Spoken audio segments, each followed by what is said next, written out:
And as we stand here today, almost 150 million Americans have gotten at least one shot. Over 105 million Americans are fully vaccinated. And among our most vulnerable populations, seniors, we're nearing 85% of those who've gotten their first shot. 70% of the seniors are now fully vaccinated. It's a dramatic turnaround from where we were in January, when less than 2% of adults and less than 1% of seniors were fully vaccinated. Not only that, cases are down in 40 states these past 2 weeks. Deaths are down dramatically since January, down over 80% among seniors, which includes a drop among Hispanics of 80% and among African Americans of 70% of seniors. There are tens of thousands of Americans alive today because who would not be alive otherwise were they not had access to rapid vaccination program. Moms and dads, sisters and brothers, grandparents, neighbors, old friends, they're around now, and thank God for that. Now, where do we go from here? Well, as we anticipated, the pace of vaccination is slowing now that the majority of American adults have already gotten their first shot. But we're still vaccinating millions of Americans every day. In fact, in the last 10 days, 1 out of every 10 adult Americans got a shot. But soon we'll have reached the adults who are most eager to get vaccinated. And at that point, this effort will shift to a new phase, which is what I want to talk about today. Our new phase will focus on 3 areas. First, children between the ages of 12 and 15 years of age. They're not yet eligible for a vaccine. The FDA scientists are currently reviewing the data to decide if and when to authorize that age range for vaccinations.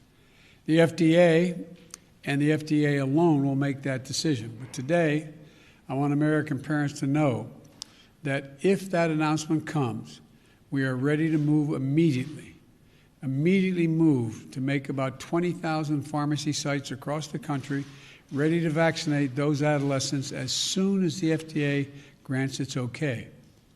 Now, most Americans have a vaccination site about as close as their house is near to a neighborhood school.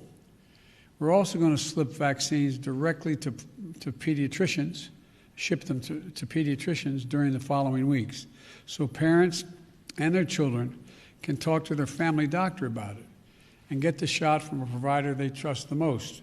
Easy, fast, and free. And if teens are on the move this summer, they can get their first shot in one place and a second shot elsewhere. We know that adolescents are at risk from COVID-19. Though serious illness at that age range is rare, they can still get sick and spread the virus to others. So my hope is that if the vaccine is authorized, parents will take advantage of it and get their kids vaccinated. The second area of focus is making it more convenient for everyone to get a vaccine.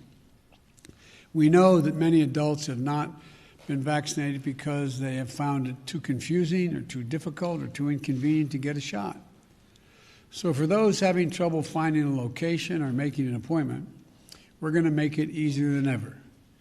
We have formally launched a simple website where you can find the vaccination location closest to you.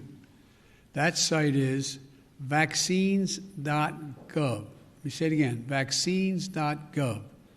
Go there now, find a location to get the shot, and make an appointment. Also today, if you prefer texting, we have another easy way to get the shot. Text your zip code to the following number, 438829. Your zip code to that number, 438829. And you'll get text back the location that is nearest you with vaccines in stock right then and there. Yes, you can text your zip code right now to 438829 and get text back within minutes to places nearest to you to get a vaccination that are available immediately. So send this to your kids, your grandkids, your friends who have not been vaccinated yet. Now, I know some people find making an appointment in advance inconvenient. So starting this week, we're also going to direct all federal pharmacy partners to begin to provide walk-in hours. You'll soon be able to get vaccinated without an appointment at the vast majority of our 40,000 pharmacy locations across the country. We're also encouraging our state and local partners to have a walk-in ability as well to the sites that they run.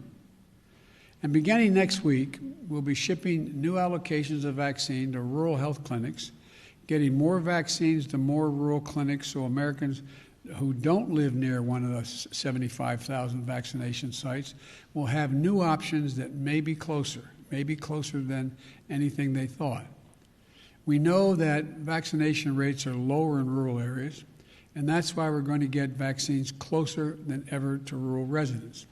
Also, as we wind down the large mass vaccination sites, we'll move towards smaller locations, even more convenient to the unvaccinated. So, for those who don't want to drive the distance to a large vaccination site, we'll have smaller sites, closer to the unvaccinated. And for the first 100 days, our goal will be to make it possible for people to come and get vaccinated, and will succeed beyond anyone's expectations, I believe. Now we're going to have to bring the vaccine to people who are less eager. So we also know that there are millions of Americans who just need a little bit of encouragement to get the shot.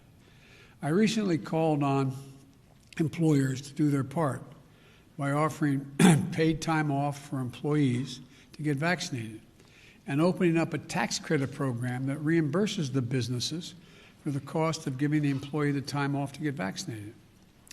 And I want to thank the 1,000 businesses that have stepped up so far. We're also going to roll out new partnerships with the business community. We're working with major businesses like grocery stores to provide special deals like discounts to shoppers who come to their stores to get vaccinated. And it works both ways. Bring them in to get vaccinated, but when they're in, they'll get discounts to purchase goods in that store. Further, we're working with major sports leagues to launch special promotions for their fans. Things like ticket giveaways, in-stadium vaccination programs, discounts on merchandise, and other creative ways to make it easier and more fun to get vaccinated.